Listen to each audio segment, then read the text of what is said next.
Tara, gawa tayo DIY liquid soap. So yun guys, dumating na po ang ating parcel galing sa TikTok at bubuksan na natin.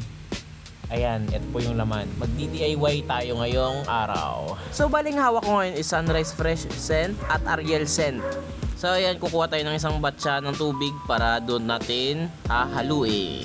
Pero guys, let me inform you, DIY to sariling gawa ko to. Merong mga measurement na angkop para dito pero wala po akong kasing laki ng 15 liters na pwedeng pagtimplahan. Kaya tansya-tansya tayo for today's video. And guys, I decide na unahin tong Ariel Scent kasi feeling ko mabango siya kaya unahin natin siya. Diyos ko, pahirapan pala bukas nito. Ang bango. Ayan, ibuhos na natin sa tubig para matapos itong vlog na to. Ayan, halu-haluin na natin. Ayan, mabilisan. Second batch, okay. Buhos. Mix. So yan guys, habang hinahalo ko siya, sumasabog sa buong bahay yung amoy niya, napakabango. And yun guys, konting pahinga muna kasi nakakapagod talaga, grabe. So yun, malapit na siyang maging malapot. Kaya kailangan na natin siyang i-transfer dito sa ating jug.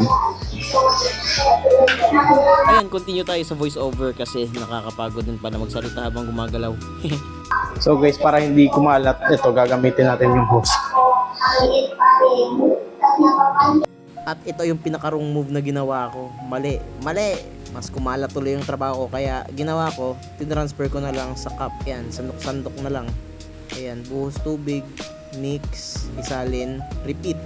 Hanggang sa magawa mo yung 15 liters na jug. At syempre, pagkatapos mo magkalat dyan, magpunas ka rin, maglinis ka din. Para hindi madulas yung ibang tao. Ayan, kasi hindi pa ako nakontento, minix-mix ko ulit siya, hinalo-halo hanggang sa mahilo siya. Tinikman ko na rin siya. Pagkatapos, sinet aside ko na rin siya for 3 hours para lumubog yung mga bula. And then, tapos na. Yan lang.